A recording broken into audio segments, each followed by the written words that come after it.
Youpi, on est très content de se retrouver avec le docteur Michael Gross pour parler ensemble de la paracha. C'est Parashat Shlach Lecha et tu veux nous parler d'un livre, Sefer Haggadah. On est impatient de découvrir de quoi il s'agit. Bechavod. Oui, évidemment, on va aussi parler de la paracha et en fonction des midrashim sur la paracha. Mais comme de temps en temps, on parle également de la méthodologie du midrash et entre autres des livres qui ont compilé le midrash. Alors, un de ces livres-là s'appelle Sefer Haggadah. Vous le voyez ici sur l'écran. Je peux l'agrandir, je vais essayer. Voilà, comme ça, on verra mieux. Euh, Comment je vais faire pour feuilleter ça? Ça, on va feuilleter comme ça. Voilà, formidable, ça marche. Mais on voit rien du tout. Qu'est-ce que c'est que ça? Pourquoi on voit pas? Ça, c'est bizarre. Euh, là, c'est bizarre. Attends, je vais faire recommencer. Ça feuillette, mais peut-être ça fait dans l'autre Ah, j'avais. sens. Quand on voit quelque chose, Non, c'est tout blanc. oui. Et ça feuillette blanc. Donc... Non, moi je l'ai vu aujourd'hui Il y avait écrit, bon, on va faire ça comme ça, peut-être qu'il faut faire plus petit. On va faire encore un essai, mais non, ça, c'est de la rigolade, ça. C'est pas bon. Bon, on va se débrouiller quand même. Je sais pas pourquoi c'est comme ça que ça se passe. Qu'est-ce qu'il fait là? Non, bon, allez, tant pis. Raval à la Zman. Oh, maintenant, il faut, non, il s'arrête plus. Bon, alors on va parler du Sefer Haggadah. On va faire ça comme ça, stop share. Voilà. Et Et vous avez vu le livre, je l'ai ici, à notre édition. Il est un peu abîmé, le mien, par utilisation un peu forcée, mais c'est ce qu'on appelle Sefer Haggadah. De quoi il s'agit? Il s'agit de deux personnes importantes qui étaient des voisins, un habitait au-dessus de l'autre dans le même bâtiment. Je parle du début du XXe siècle et je parle de la ville de Odessa qui se trouve en Russie. Et là, En et Ukraine, ces deux personnes en Ukraine, Odessa. en Ukraine. Maintenant, aujourd'hui, c'est en Ukraine, oui. Ah, peut-être aussi à l'époque, c'était l'Ukraine, je ne sais pas. En tout cas, ils habitaient Odessa et ils étaient tous les deux des amoureux de la langue hébraïque et de la culture hébraïque. Ils ont tous les deux appris dans leur jeune âge dans des institutions religieuses, dans les cheder, dans les yeshivot. Et quand ils sont grandis, ils avaient beaucoup et de, de, de, de respect et d'estime pour la tradition juive, mais ils ont décidé de ne pas conserver et de ne pas être pratiquants, comme on dit aujourd'hui, et des mitzvot, mais ils ont continué à étudier la Torah ensemble, Chavruta, et ils ont décidé que ils ont pris ils ont été conscients du fait qu'il y a beaucoup de midrashim et que les gens ne les connaissent pas. Pourquoi les gens ne les connaissent pas? Parce que c'est dans les livres qui sont un peu archaïques, qui sont écrits avec des petites lettres et avec des lettres de Rashi et avec des tomes qui sont très denses. Et en plus, ils sont mal organisés d'après ce qu'ils pensaient, c'est-à-dire il y a un grand mélange dans les midrashim. On commence un sujet, on passe à un autre et on n'arrive pas à se retrouver et il faut être assez calé et assez habitué pour mettre de l'ordre là-dessus et pour avoir un plaisir à lire les midrashim, d'autant plus qu'une bonne partie sont en araméen.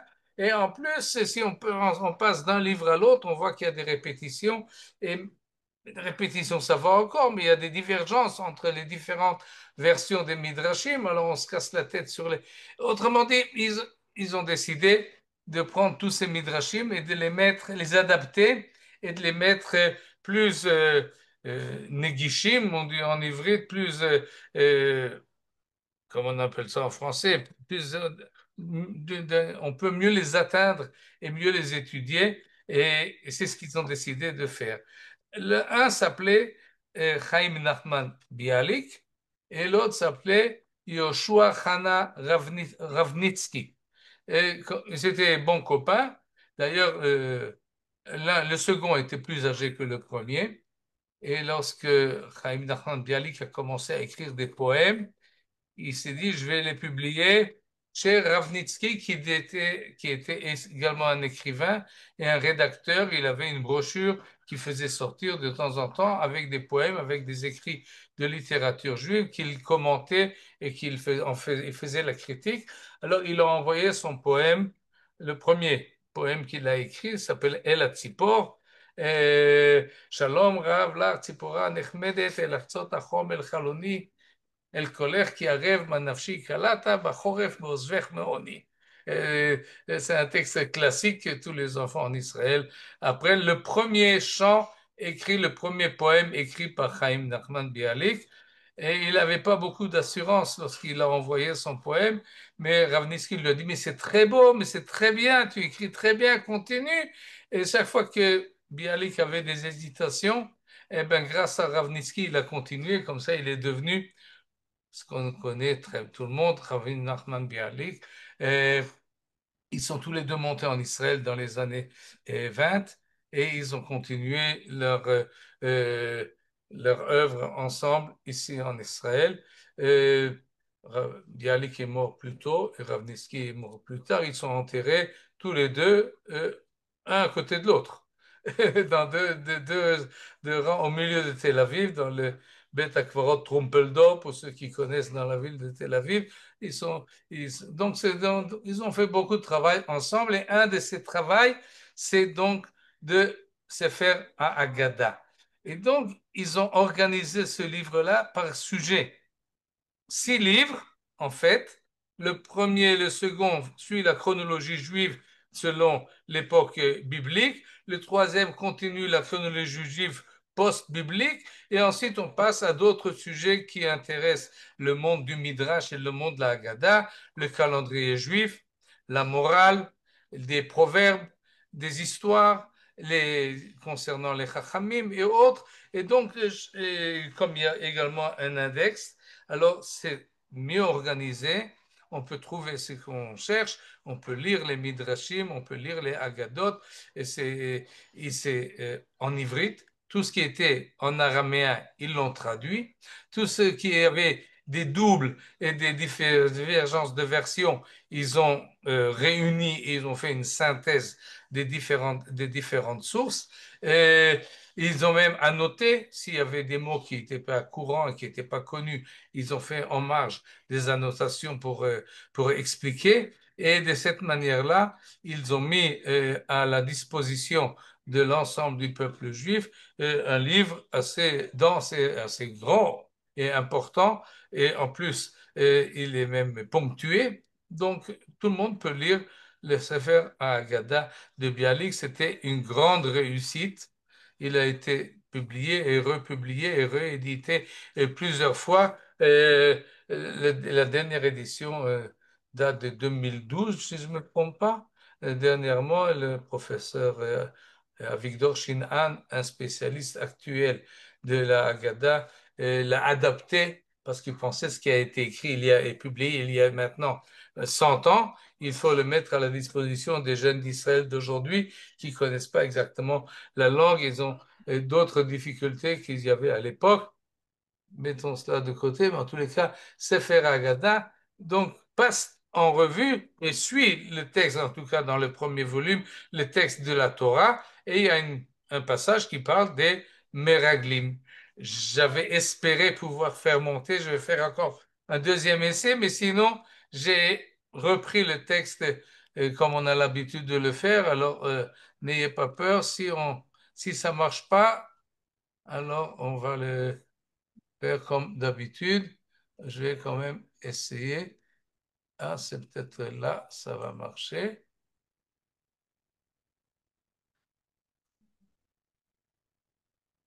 Non, là, ça va. Un instant. Voilà. Euh, mais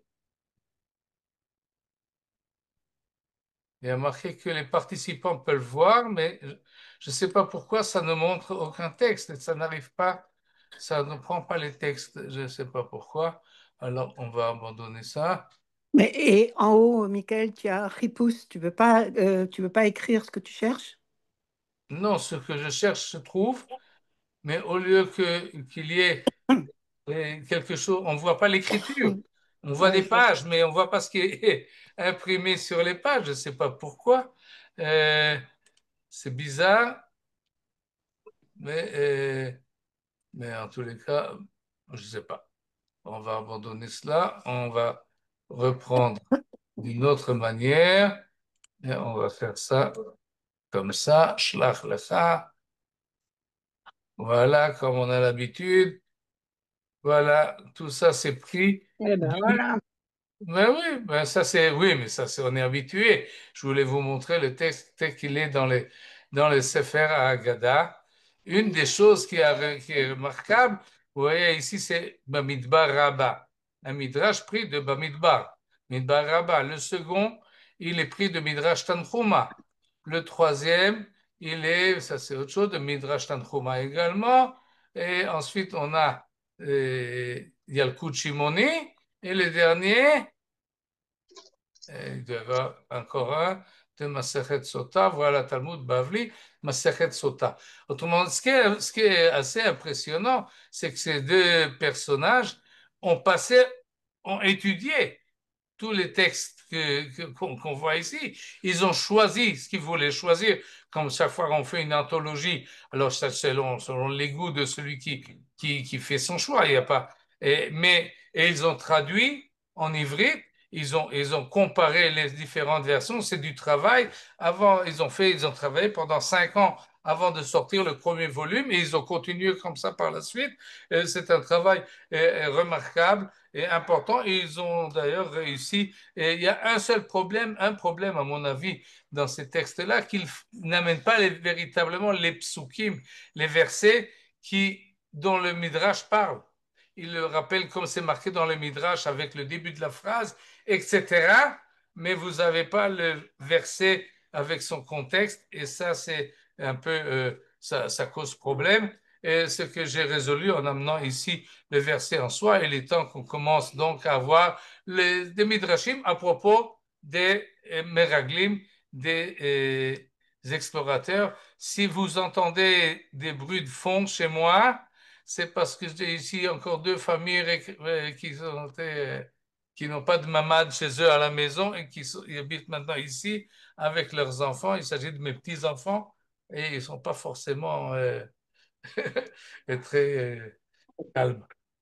ילדים בשקט. לא שומעים. לא אני שומע. n'entends pas. Alors ça va. Allez, en tous les cas, on commence. השתוללו אבירי לב נמו שנתם ולא מצאו כל אנשי חיל ידיהם. Un verset du chapitre 76 du livre des psaumes. השתוללו אבירי לב. Les cœurs superbes, comme ça est traduit abiray lev. Abiray lev, c'est les nobles, ceux qui ont un cœur élevé plus que les autres. Et eshtollelou, il traduit ici, furent frappés de stupeur. En fait, ils ont été plutôt vidés. Le sens shalal, sholal. Ils ont été, ils ne pouvaient pas s'exprimer, comme s'ils étaient frappés de stupeur. Oui, ça va, ça convient à la situation. Ils dormirent leur sommeil, namush natam. C'est-à-dire, on a une situation où on attend des gens qui sont au-dessus du peuple de réagir, de faire quelque chose. Mais non, et leur cœur ne fonctionne plus. Et frappés de stupeur, ils sont en behelem, ils ont les yeux écarquillés, ils ne savent pas quoi faire, et comme s'ils sont endormis. Velo matsu kol anshe chayil yedehem, et tous les guerriers laissèrent tomber leurs bras défaillants. Anshe chayil, c'est les vaillants, c'est pas seulement les guerriers, mais tous ceux qui ont la possibilité de faire quelque chose, qui ont la force d'habitude de réagir et de prendre la direction des choses. eh ben, ils laissent tomber leurs bras devant la situation. Ils n'ont pas de réponse à ce qui se passe. Qu'est-ce que ça a à voir avec les Meraglim, avec les explorateurs? Nous explique le Midrash dans Bemidbar Rabbah. Ce verset-là, Elu Moshe et Aaron, les Abirelev, les cœurs superbes, c'est Moshe et Aaron, les deux dirigeants du peuple juif à l'époque de la sortie d'Égypte, et c'est comme s'ils étaient frappés de stupeur et ils ont envoyé des explorateurs. Et ces explorateurs sont revenus et ils ont dit du Lachon Hara d'Eretz Israël. Et lorsqu'ils sont revenus et ils ont dit du Lachon Hara, Lo hayu yodim ma la'asot, Moshe et Aaron sont là, ils les écoutent et ils ne réagissent pas, il ne se passe rien. Et donc la conclusion de ce midrash est la af Moshe ve Aaron nitrashlu et yadehem. Ils auraient dû réagir comme on voit Moshe qui réagit à la révolte de Korach ou à d'autres événements. Moshe c'est pas quelqu'un qui reste sans réaction, mais là il se passe rien. Ils rentrent et ils commencent à parler de la terre d'Israël et ils entraînent tout le peuple à murmurer et à se révolter. Il ne se passe rien et jusqu'à qu'arrive le héros de la paracha finalement, Miyad Amad Kalev. Kalev Ben Yefouné, un des 12 envoyés pour explorer la terre d'Israël, et c'est lui qui s'est levé, Veshatak Kolotan Ochlusin, et c'est lui qui a réussi à faire taire le murmure, toute la population, la populace qui commençait à gronder, comme il est marqué, Vayas Kalev et Ta'am, et Kalev a fait taire l'ensemble du peuple. Et d'après ce midrash-là, il est monté sur un safsal, sur un banc, et il a dit à tout le monde, Has! Has, c'est comme on dit, chut! Chut! Taisez-vous! Je ne sais pas comment on dit, sheket! Il n'y a pas, il y a plus de bruit. Et comme il a crié, Has! Tout le monde s'est tu, et il a commencé à parler. Vehem shotkim lishma oto, ils se sont tus et ils l'ont écouté. Et qu'est-ce qu'il a dit? Tova haaretz meod meod, et il a en fait faire tourner la situation. Il n'a pas véritablement réussi parce qu'ils étaient 10 et eux contre 2. Donc il était en minorité flagrante et il n'a pas réussi à reverser la situation. Mais au moins il a réagi. Et d'après ce midrash-là, Moshe et Aaron étaient comme frappés de stupeur et de léthargie, et ils n'ont pas trouvé les forces à réagir comme il fallait. Et le seul qui s'est exprimé, c'est Kalev. Akadosh leur dit, Tova gdola ani marziklo. Je lui dois un grand merci, une grande bonté à Kalev, comme il est marqué plus tard dans le livre de Dvarim, Zulati Kalev ben Yefouné, il n'y avait que Kalev ben Yefouné. Zulati, c'est pas un mot courant, Zulati, c'est le seul. Et le Midrash explique Zulati, la Zé iti. On fait un jeu de mots. Lui est avec moi plus que tous ces 600 000 personnes qui étaient tout autour, parce que vous n'avez pas trouvé vos mains et vos bras, vous ne savez pas réagir. L'homme atsatem yedechem, kashaltem, c'est une faille de Moshe et Aaron, et comme il est marqué, ishtolelu abirerev. Et pourquoi c'est arrivé à cela que Moshe et Aaron n'ont pas pu réagir lorsque les envoyés sont revenus, selon le Midrash? Parce que c'est eux qui ont envoyé. Et ils ont envoyé des explorateurs inaptes à la mission. Shluchim tipshim, dit le Midrash, des envoyés imbéciles.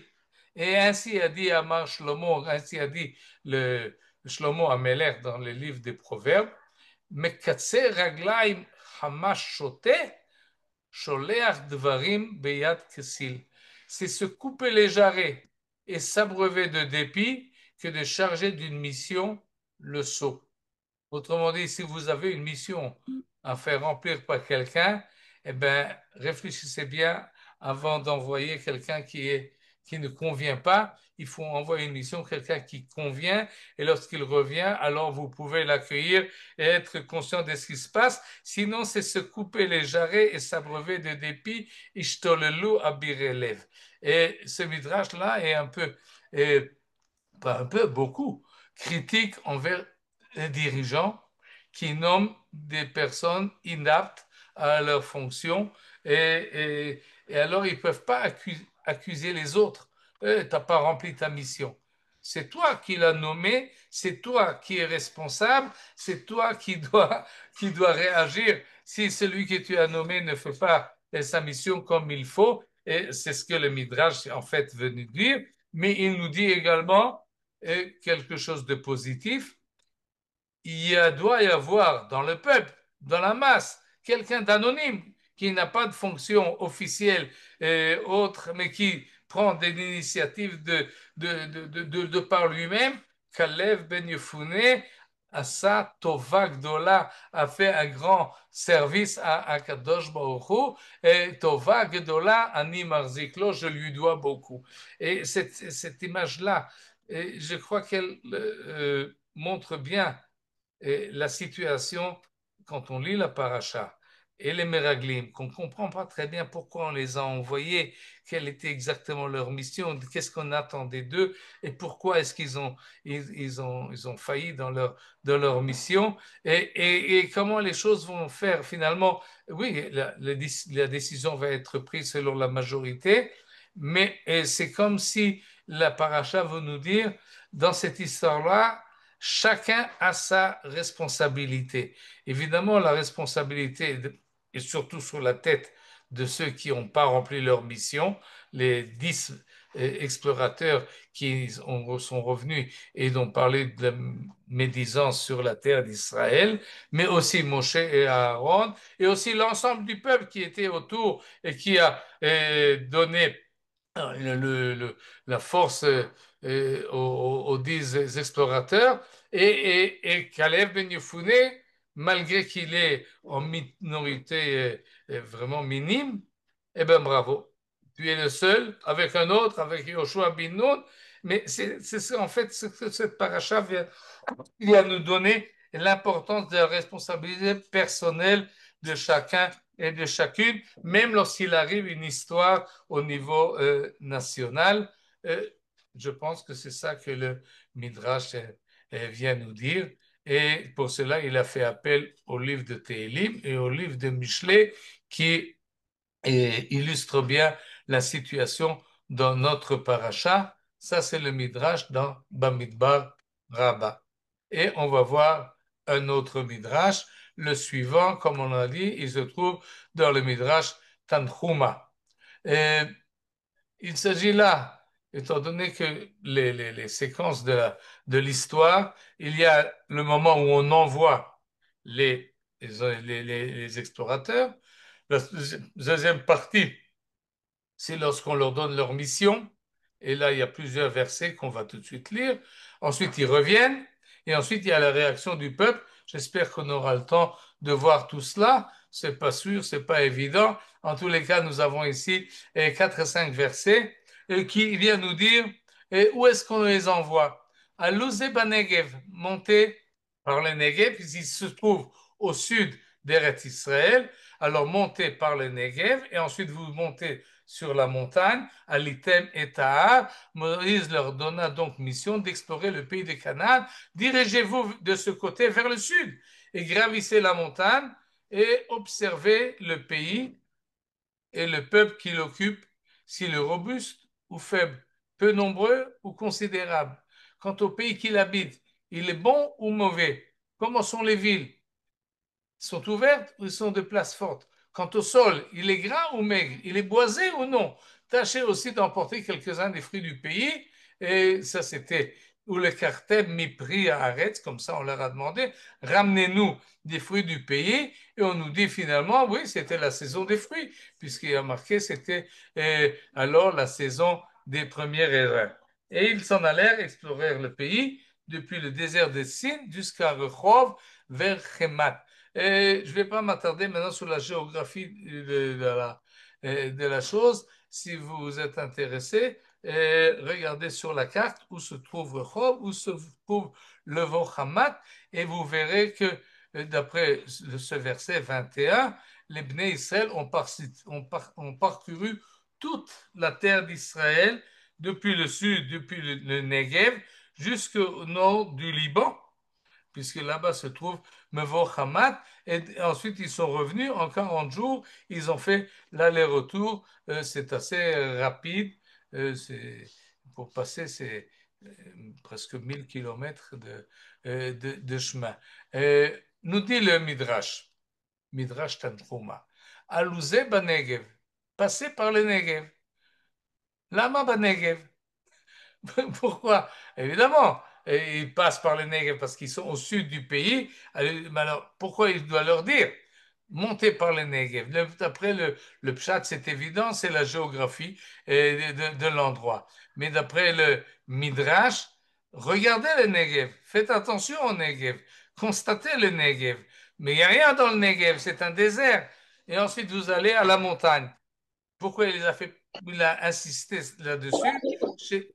Chez Ken Tagarim aussi, nous dit le Midrash d'une manière assez jolie, et il nous dit, il y a un bruit de fond qui est rentré là tout d'un coup. Regardez, dans le Negev, c'est le désert. Mais il était intéressé que les explorateurs arrivent là où il y a des fruits. Pour qu'ils apprécient les fruits, ben, d'abord regarder qu'il y a aussi dans Eretz Israël, il y a aussi le désert. C'est de la manière que font les commerçants lorsque vous rentrez dans une boutique. Ils commencent par vous montrer quelque chose qui sans doute vous n'achèterez pas. C'est pas bien. Et ensuite, tout de suite, ils amènent quelque chose qui a d'autres valeurs qui vaut beaucoup plus. Et donc, ah, ça c'est mieux, ouais, ça je prends pas, je prends cela. Et donc, et d'abord on leur montre ce qui est moins bon, et ensuite on montre ce qui est bon. Ce qui est bon, c'est ce qui va finalement arriver. Bahar et Tahar, ils montent à Luzeba Negev, monter par le Negev, Alitem et Tahar, et monter sur la colline, monter sur la montagne, sans doute les montagnes de Judée qui vont passer, et donc ils vont d'abord la Judée, ensuite la Samarie, ensuite ils arrivent dans les plaines de Emek Israël ou bien le Gilboa, et ensuite ils arrivent au Galil Tarton et Galil Elion. Et donc ils parcourent le chemin et ils commencent par le sud et ils arrivent aux endroits qui sont beaucoup plus fructueux. Et alors vous devez faire attention à la terre. Ureitem et Haaretz. Faites attention à la terre, regardez bien, observez l'aspect de ce pays comme c'est traduit. Et le Midrash insiste là-dessus, Uritem et Haaretz. Shalosh Pa'amim. Moshe a insisté, regardez bien la terre. Et Shalosh Pa'amim, regardez, Mahi, Asher Hu Yoshev Ba, Hashmenahi. Il leur pose des questions, il leur dit, voilà ce que vous devez vérifier, parce qu'on peut parcourir la terre, le pays, sans faire attention aux choses d'une manière profonde. Et il leur donne exactement comment regarder sur la terre d'Israël. Et il leur dit, d'après le Midrash, Eyum mistaklin be'eretz Israël. Regardez la terre d'Israël, parce qu'il y a des terrains, il y a des terres, il y a des pays, il y a des endroits, chez Megadelet Giborim. Il y a des endroits qui font grandir des gens forts. Mais il y a des endroits où les gens, finalement, grandissent halashim, un peu faiblots. Et d'après le Midrash, si nous sommes forts ou si nous sommes faibles, ça dépend de la terre. Et d'habitude, on explique ça d'une manière de la clim. Et s'il y a à manger, qu'est-ce qu'il y a à manger? Si la terre si les gens sont giborim, sont forts, c'est donc qu'ils ont un bon appétit, c'est donc qu'ils ont de quoi de se nourrir. Et de cette manière-là, il oriente finalement les explorateurs. Si vous voyez des gens qui sont forts, eh ben c'est que la terre est bonne. Qu'est-ce qu'ils ont fait finalement? Si on voit des gens qui sont forts, eh ben on a peur d'eux. Ils ont inversé. Et la chose, Moshe était intéressé. Regardez d'après la population, si la terre est bonne, si la terre megadelet giborim, veyesh megadelet ochlusin, veyesh memaetet ochlusin. S'il y a beaucoup de monde ou s'il y a la population est petite. S'il y a grande population, c'est que la terre est bonne, c'est qu'elle est fructueuse, c'est qu'on peut y cultiver beaucoup de choses, alors les gens arrivent et fructifient et se multiplient. Si la terre est mal peuplée, c'est donc que la terre n'est pas bonne. Et c'est ce qu'il leur a dit. Hayoshev alea hechazaku arafe hameathu imrav umaaretz ashbenahi imraza. Pour tout de suite, on va voir qu'est-ce qu'il va nous dire de la terre en soi. Mais selon la population que vous rencontrez, vous pouvez en tirer conséquence si la terre est bonne, si le pays est bon ou s'il n'est pas bon. Autre possibilité, c'est de regarder comment ils habitent, les habitants. Regardez bien, ils sont enfermés chez eux, ils s'enferment dans des murailles, ou bien ils sont libres et ils circulent librement à l'extérieur. Est-ce que leurs contrées, est-ce que leurs villes sont emmuraillées, ou bien ils sont ouvertes? Imbe machanim, imbe miftsarim. Qu'est-ce que vous pouvez en conclure? Ben, s'il y a des murailles, vous pouvez conclure que ce sera beaucoup plus difficile de conquérir la terre et le pays, ils ont fait des tranchées, ils ont fait des murailles et ils sont bien défendus. D'après le Midrash, c'est l'inverse qu'il faut voir. S'il y a des murailles, ça veut dire quoi? Ça veut dire que les habitants ont peur. Ça veut dire que les habitants sont faibles. Ils n'ont pas l'assurance qu'ils peuvent combattre et renvoyer les assaillants. Et donc, autrement dit, regardez bien, ils sont revenus, ils ont dit effectivement, les villes sont entourées de murailles, de hautes murailles, et c'était un élément qui va faire peur au Bnei Israël pour nous dire on ne peut pas conquérir. Alors que Moshe Rabbeinu leur a dit, au contraire, s'ils sont entourés de murailles, c'est qu'ils sont faibles. Chalashim hem, veliban rach, et leur cœur est faible. Ils sont pas des gens courageux. C'est pour ça qu'ils s'entourent de murailles. Et on peut voir là un peu la situation actuelle. Et comment est-ce que nous réagissons? Et tout de suite, on va voir ce que nous dit le Kuzari, et on peut parcourir le pays et ressentir l'ambiance qu'il y a. Est-ce que les gens sont sûrs d'eux ou est-ce que les gens sont apeurés? Est-ce que les gens sont déçus et attristés et affaiblis ou est-ce que les gens sont courageux et ils ont une sûreté d'eux-mêmes et ils savent pourquoi ils sont là? Et en fait, dans les 5, 6 jours, une semaine qu'on a passé dernièrement, où toute l'ambiance du pays s'est renversée d'une manière extraordinaire et d'une certaine tête basse que nous avions, tout à coup la tête est haute et une fierté nationale qui renforce et ça, tout celui qui parcourt le pays rencontre les gens peut le sentir et le ressentir et c'est cela que devaient les explorateurs s'imprégner de l'ambiance qu'il y a dans ce pays-là de Canaan, dans lequel ils vont arriver. La suite est intéressante également, bien que je ne l'ai pas compris jusqu'au bout. Haaretz. Comment est le sol cette fois-ci? Hashmenahi imraza. Est-ce que le sol est grasse ou bien elle est faible et elle est maigre? Imperotea kalim oshmenim. Comment sont les fruits? Ils sont grosses et bien cultivés ou bien c'est des fruits un peu desséchés et faibles? Et pour ça, regardez les pierres. Et là, le Midrash est intéressant parce qu'il nous dit une espèce de science de géologie. Avanim ou betsurot shela. Regardez bien en quoi est formé le sol.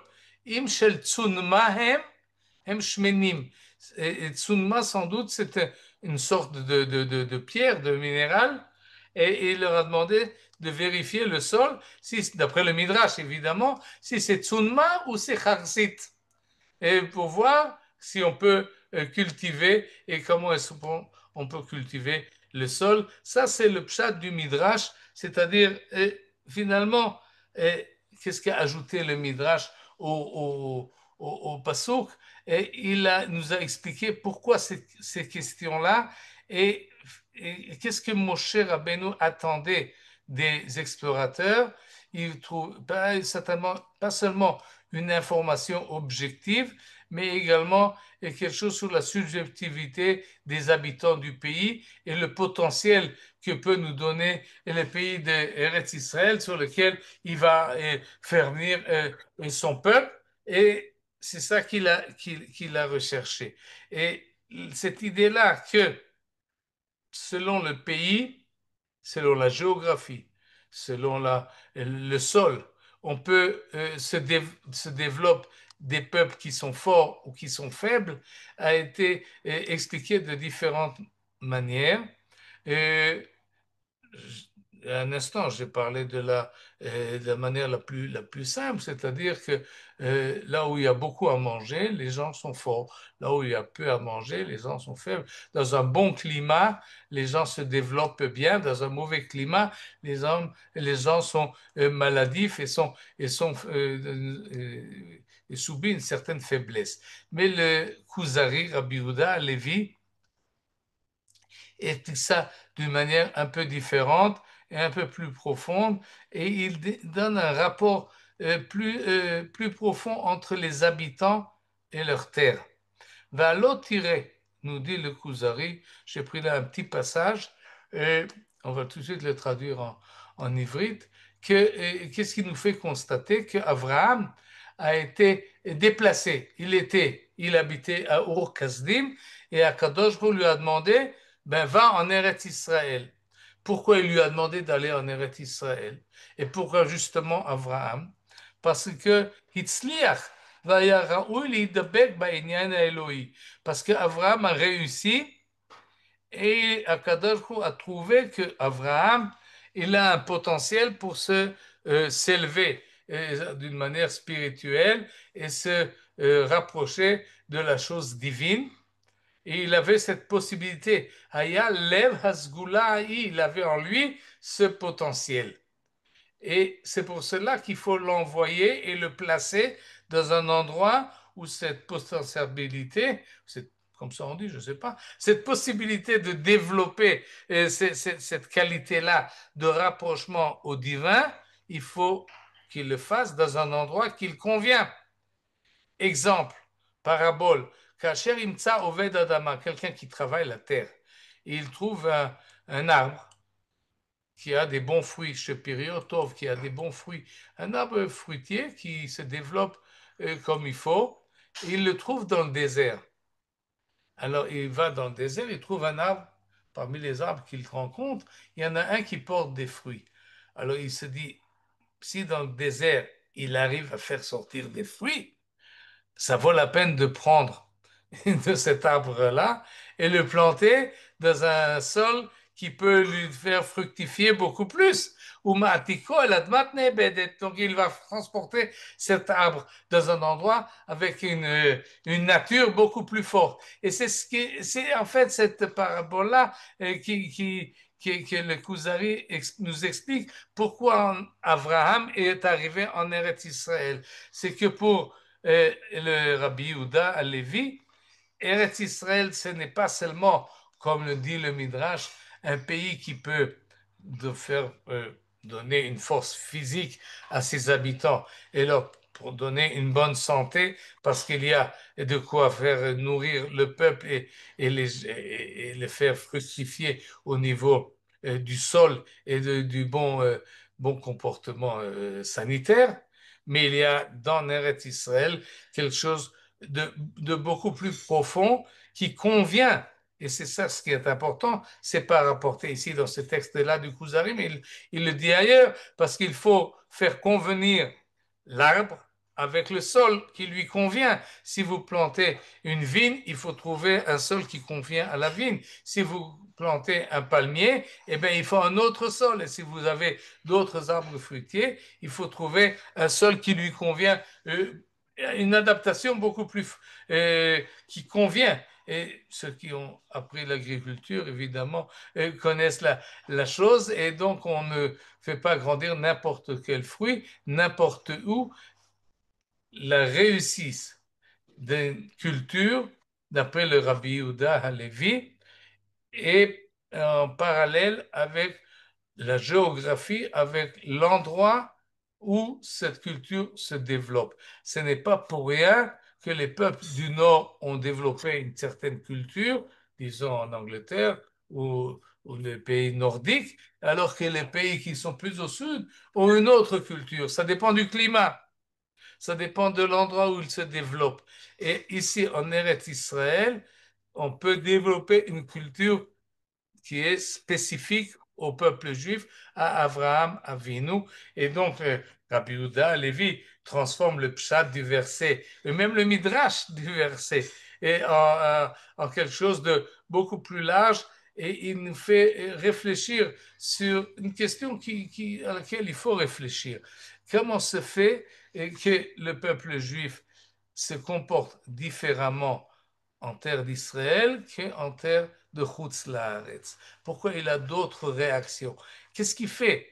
Pourquoi un peuple qui, pendant 2000 ans, n'avait pas d'armée, ne savait pas se battre, il était considéré comme quelqu'un qui fouinait dans les bouquins, qui avait des qualités certaines, mais les qualités physiques et militaires, c'était pas son truc.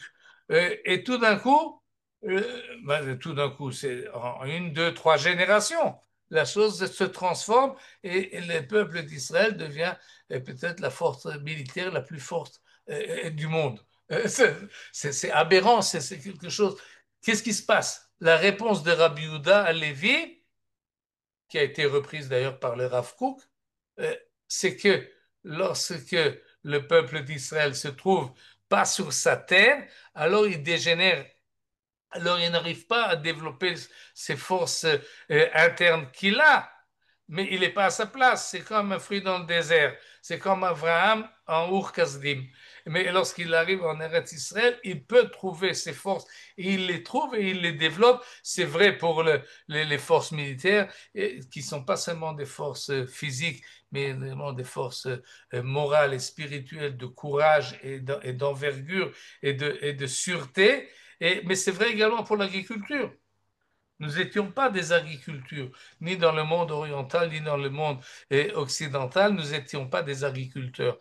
Nous étions des marchands, et nous étions des artisans, et nous étions des banquiers, mais nous n'étions pas des agriculteurs. Et tout d'un coup, on fait défraîchir le sol aride et du désert, on arrive à faire développer une agriculture, alors que pendant 2000 ans, dans les terres où nous sommes en Eretz Israël, c'était en friche et c'était désolé et il n'y avait pas de développement. Qu'est-ce qui se passe là? C'est le rapport, d'après Rabbi Yehuda Halevi, encore une fois, la symbiose entre le peuple et son sol.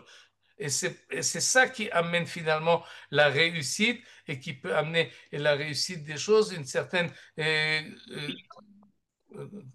adaptation profonde entre le peuple, sa culture, sa manière de réagir et le pays dans lequel il se développe et il vit.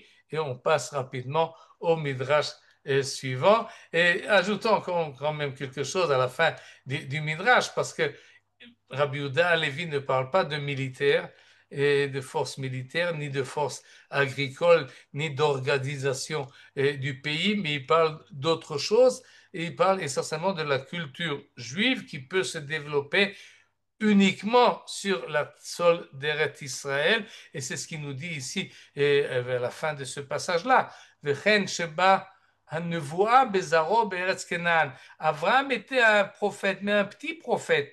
lorsqu'il a entendu Lech Lecha Me'artzecha. Il est devenu un grand prophète lorsqu'il est arrivé en Eretz Israël. Et la même chose pour les autres qui sont arrivés lorsqu'une fois qu'il y avait le peuple juif en Eretz Israël, Ravo Anashea Kol Yomei Omdam Beretz Kenan Im Ha'inyanim Ha'ozrim. Il y avait d'autres choses qui pouvaient faire avancer le peuple dans sa spiritualité, et Avodat HaKorbanot, et Itaharut, et la pureté, et évidemment la présence de la Shrina. C'est comme ça que le Rav Yehuda Levi considère Eretz Israël.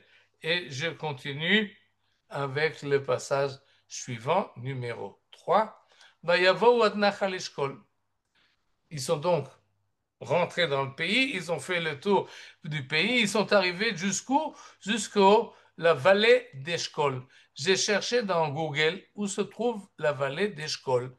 J'ai marqué Nachal Eshkol, et d'habitude, lorsque je passe un endroit, alors tout de suite dans la carte, on me montre où ça se trouve.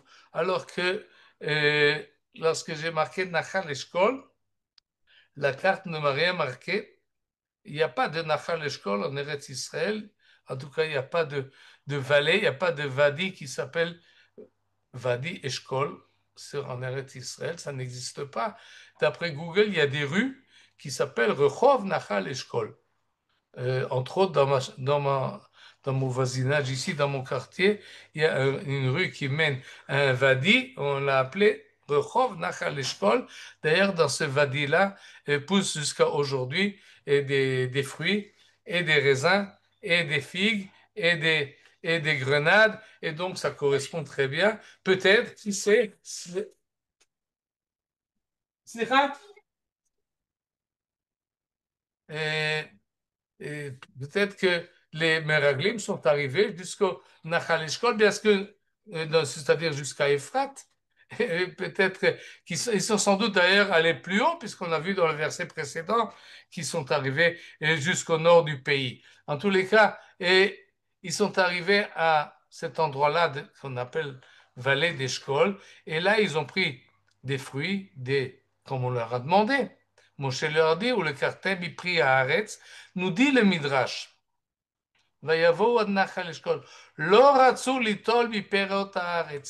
Le Midrash nous dit que les explorateurs ne voulaient pas prendre des fruits du pays. Et si ce n'était que Caleb ben Yefouné, celui qu'on a parlé il y a un instant, qui s'est planté devant eux, il a sorti son épée et il leur a dit, si vous ne prenez pas les fruits, ou bien je vous tue, ou bien vous me tuez moi. D'une manière très asservative, on peut dire, il les a obligés à prendre les fruits d'Eretz Israël. Ils ne voulaient pas. Pourquoi ils ne voulaient pas? Parce que peut-être que ça aurait pu, d'après le Midrash, d'autres Midrashim, qu'ils étaient mal intentionnés, ces explorateurs, et voir des tels fruits et de ramener au peuple des tels fruits, ça risque d'aller contre leur politique à eux qui voulaient que le peuple juif reste dans le désert. Et donc, ils ne voulaient pas prendre les fruits et Caleb les a forcés par la force de son épée à prendre les fruits. Et le fichar, c'est pour ça qu'il est marqué dans le livre de Yoshua, Imlo haaretz asher dachar raglecha, ba lecha tiye nachala, tu recevras cette terre. Et c'est pas vraiment clair comment de ce verset-là on peut arriver à la conclusion que Caleb les a forcés à prendre les fruits d'Eretz Israël. Mais là, nous avons un midrash.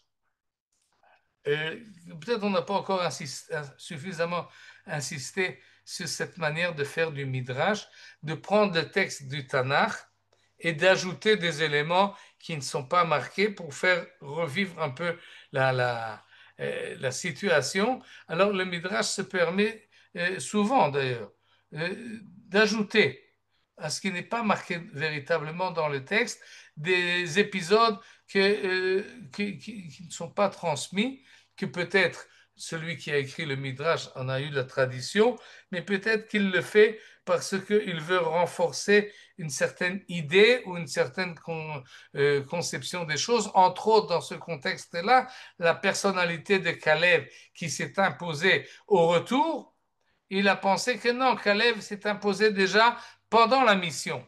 Il voulait Caleb. S'il n'y avait pas eu Caleb, les fruits ne seront pas revenus. Or, les fruits, finalement, servent à montrer que Eretz Zavat Chalav Udvash. Effectivement, lorsqu'ils sont revenus, ils ont dit oui, la terre, elle est formidable, elle est fructueuse, elle coule le lait et le miel, on a des très bons fruits. Mais ils vont ajouter, contrairement au côté positif de la terre, on a des habitants dans la terre qui nous font peur et qu'on n'a pas la possibilité de conquérir. Le seul qui a amené ces fruits-là, en fait, celui auquel il faut dire merci que ces fruits sont arrivés et ont prouvé la grandeur d'Eretz Israël, c'était encore une fois Caleb Ben Yefuneh qui, d'une manière très courageuse, s'est planté devant les autres et les a forcés à prendre ses fruits. Une autre histoire que le Midrash nous ajoute, cette fois-ci dans le traité de Sota, Vayas Kalev et Ta'am El Moshe. Vayahas. Et la traduction de ce mot, il les a fait taire. Mais le Midrash prend le mot Vayahas, Hisitan Bidvarim. Hisitan, c'est les a incités. Il les a poussés vers autre chose. Et regardez ce que nous dit le Midrash, et pour qu'on comprenne la situation. Les explorateurs reviennent vers le peuple d'Israël et ils commencent à raconter leur histoire et ils leur disent, voilà, nous avons ici les versets, nous sommes arrivés dans le pays où tu nous as envoyés. C'est un pays où coule le lait et le miel. Et voilà les fruits extraordinaires que je vous ramène. Ça, c'est le premier verset, verset 27. Éphes, mais, contrairement au côté positif, il y a quelque chose de négatif. Et tout le monde fait dépendre de ce mais-là, l'erreur des Meraglim et la faute des Meraglim qui font peser le pour et le contre. On ne leur a pas demandé, on leur a demandé, donnez-nous un compte-rendu objectif, sans appréciation, qu'est-ce qui est bien, qu'est-ce qui n'est pas bien. Mais pesez pas le contre, le pour et le bon et le mauvais en insistant sur le mauvais et en infléchissant la pendule vers la négative. Ephes, qui Azaam Ayoshev Baaretz, le peuple est difficile, il est dur, il est fort, il est courageux et les villes sont entourées de murailles et nous avons vu des gens qui sont très grands et donc quand on pèse le pour et le contre, ils influent vers le contre sans véritablement le dire et tout d'un coup arrive Caleb Ben Yefuneh et se plante devant eux et comment est-ce qu'il a réussi à les faire taire? Et c'est ce que le Midrash ajoute pour qu'on comprenne la situation d'une manière beaucoup plus vivante. Et le Midrash ajoute quelque chose qui n'est pas marqué dans le texte, c'est que Yoshua également a demandé la parole avant même que Caleb s'est levé. Et je traduis maintenant ce que le Midrash dans l'Agmara nous dit en araméen, ce que Bialik et Ravnitsky ont traduit en ivrite, et moi je le traduis pour vous en français. Yoshua s'est levé et a commencé à parler et voulait défendre la terre d'Israël. Et qu'est-ce qu'ils lui ont dit? Den Rosh Kti Ayemalel, ce gars-là, avec la tête fendue, il va nous dire, il parle. Et là, le Midrash, à mon avis, est très subtil. Et de quoi il parle ici? Yoshua prend la défense du peuple, de la terre d'Israël. Et ils le font taire. Comment ils le font taire? Parce qu'il a un certain défaut. Tout de suite, on va parler de quel défaut il s'agit. Mais il a un grand nez. Alors, on ne va pas l'écouter. Il a, je ne sais pas, il est bossu, on ne va pas l'écouter. Regardez-le de quoi il a l'air. Ces genres d'arguments, on les connaît aujourd'hui beaucoup, on les entend énormément. Lorsque dans les panels des médias, et quelqu'un dit quelque chose qui ne plaît pas à l'autre, alors au lieu de donner un argument sur le sujet, on dit mais toi, regarde ce que tu as fait à 20 ans. Et puis, fini, on lui boucle la parole en lui disant oui, mais toi, tu n'es pas celui qui peut parler parce que tu as déjà fait ceci et cela. Mais ça n'a rien à voir avec le sujet. Et c'est ce que fait ici le Midrash. Regardez celui-là. De quoi il parle? Il a la tête fendue. Et alors évidemment, il doit maintenant se défendre sur quelque chose d'autre qui ne peut pas se défendre parce que ce qu'il peut dire. Et en fait, les commentateurs disent que c'était pas sa tête qui était fendue, c'est qu'il voulait dire par là, Yoshua, il n'a pas de descendance. Et effectivement, Yoshua n'avait pas d'enfant. Même dans le livre de Yoshua, il meurt sans descendance. Et peut-être que l'argument était, mais toi, tu ne peux rien dire. On va en Eretz Israël, pas pour nous, mais pour nos générations suivantes. Toi, tu n'as pas de génération suivante, alors de quoi tu te mêles? Ce n'est pas un argument sur le sujet, c'est un argument sur la personne. Et le Midrash connaissait ce genre de choses et c'est ce qu'il place ici. Yoshua voulait parler, mais il n'a pas pu parler et c'est pour ça que le texte ne dit pas ce qu'a dit Yoshua et Caleb s'est levé. Et il s'est dit, si je commence à parler moi, eh bien, ils vont me boucler la bouche. Ils vont me faire m'enfermer la voix vers autre chose. Ils vont trouver, évidemment, je sais très bien qu'ils vont dire quelque chose sur ma personne. Alors, qu'est-ce qu'il a fait? Hesitan bedvarim, vayahas kalev. Au lieu de parler du sujet, il a parlé d'autre chose. De quoi il a parlé? Hesitan, il a la chant hasata. Hasata, c'est un mot qu'on utilise aujourd'hui. Ça dépend si vous l'écrivez avec un taf ou vous l'écrivez avec un tête. Si c'est avec un tête, hasata, c'est déplacer le sujet. Si vous l'écrivez avec un taf, c'est le faire, c'est faire bloquer les choses. Et si Tan Bedvarim, il les a incités il les a incités, il les a déplacés vers autre chose. Et qu'est-ce qu'il leur a dit? Regardez mon cher Rabbeinu. Amar lehem v'chizo bilvad asalanu ben Amram. Il a commencé à parler en disant, oui, ce Moshe, regardez ce qu'il a fait. Alors tout le monde s'est dit, bah, ouais, il est de notre côté. Il va continuer à gronder contre Moshe. Et à ce moment-là, c'est ce qui est marqué ici, Savra, Bignute, Kamishtae, ils ont pensé qu'il va parler du mal de Moshe. Alors ils se sont tus. Une fois qu'ils se sont tus, il dit, regarde ce qu'il a fait Moshe. Il nous a fait sortir d'Égypte. Il nous a donné la manne. Il nous a fait passer la mer Rouge. Alors s'il nous dit, prenez des échelles et montez au ciel, on ne va pas l'écouter. Alona leve et arrache-nous ota. Oui, nous pouvons monter en Eretz Israël. Nous avons la force de faire Yachol nous là, que Alona allez et nous allons réussir. Et ce texte du Midrash et de cette manière rhétorique de Yoshua, des opposants et de Caleb ben Yefune, et évidemment c'est dans le style de la Gemara, mais très facilement on peut le calquer sur notre position à nous. Cette manière de discuter qui est hors sujet pour influencer la discussion et un emploi d'une certaine rhétorique qui est dangereuse et qui est finalement même amène aux décisions qui sont dévastueuses pour l'ensemble du peuple. Et c'est ce que nous dit le Midrash suivant et avec lequel on va finir. Parce que finalement, lorsqu'ils sont revenus, tout le peuple s'est mis à gronder. Alors toute la communauté se souleva en jetant des cris et le peuple passa ses nuits à gémir. Vatissa kol ha'eda. Vaïtnou et kolam. Ils ont élevé leur cri, ils ont élevé leur voix.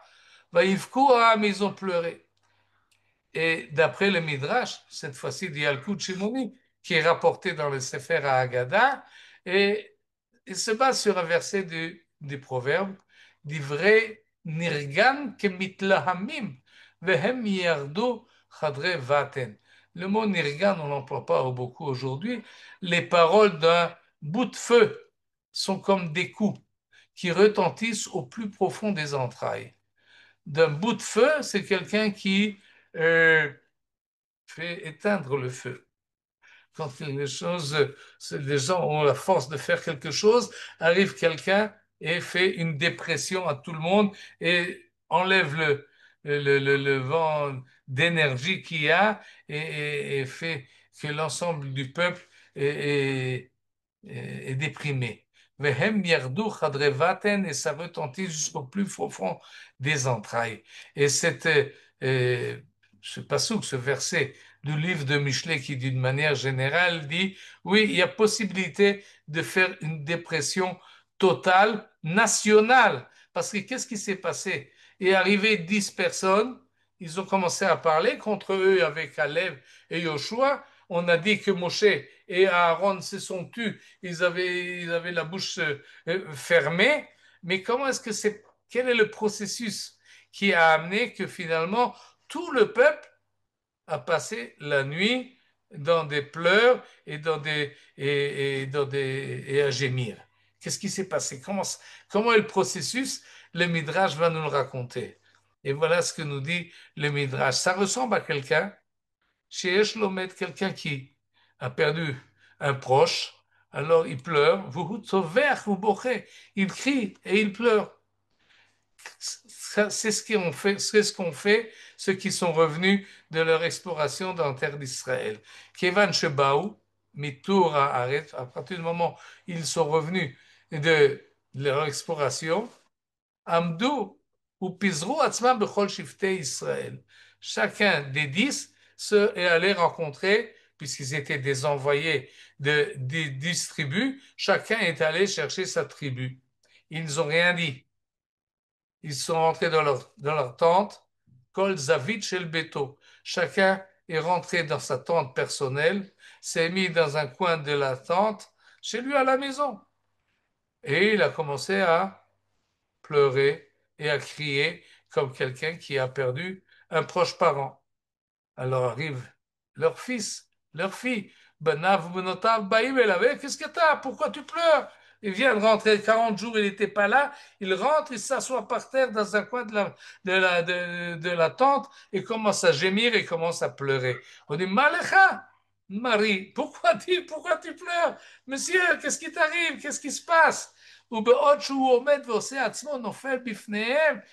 alors que lui, il s'est lamenté, il se tire les cheveux et il pleure et il gémit. Il dit, oi, oi, oi, oi, oi, pourquoi je pleure? À cause de vous, ma fille, mes fils, mes brus, mes enfants. Qu'est-ce qu'on va faire? Qu'est-ce qui va se passer avec vous? Qu'est-ce qui va arriver? J'ai vu les Amoréens. Eh bien, ils vont vous prendre.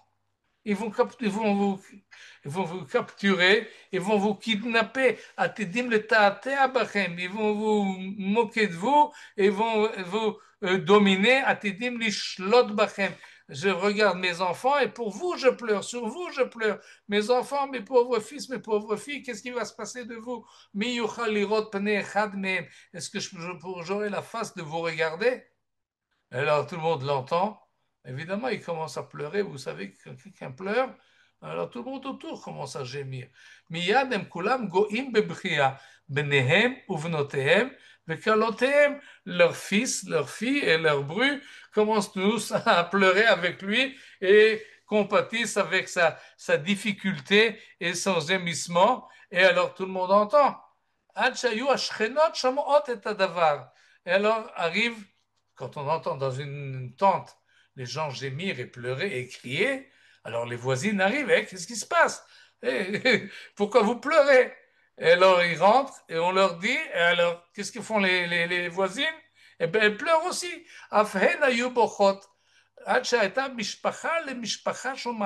Et de telle manière, ça passe d'une famille à l'autre, d'une tente à l'autre, toute la maison pleure, tous les bâtiments se lamentent et tout le quartier commence à pleurer.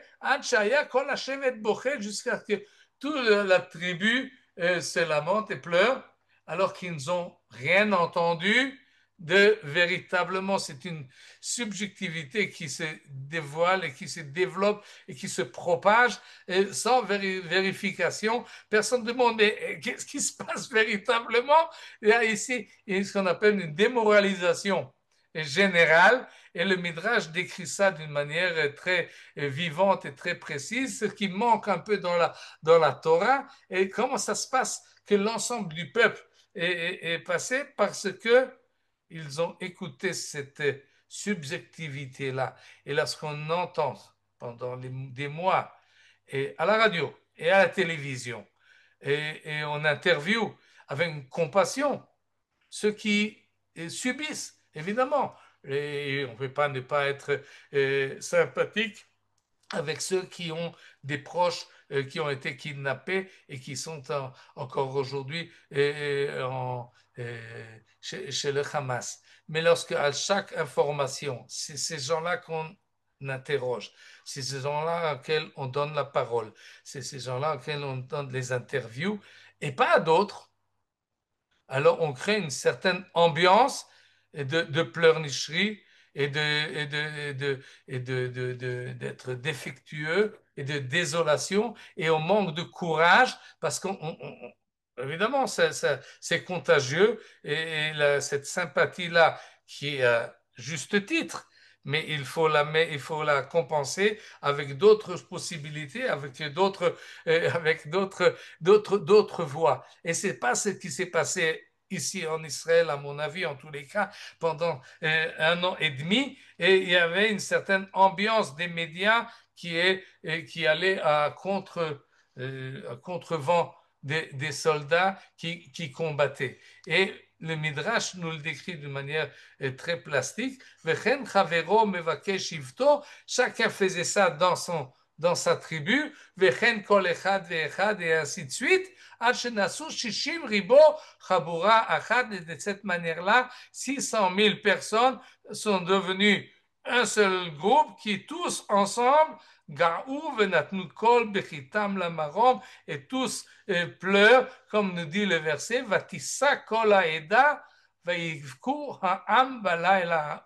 tout le peuple se trouve en train de pleurer. Et le Midrash est un peu cynique en décrivant que la chose s'est produite, cette propagation-là, s'est faite d'une manière très subjective, sans vérification véritablement objective, si on peut dire, de la situation. Et c'est ainsi que nous sommes retrouvés 40 ans à tourner dans le désert.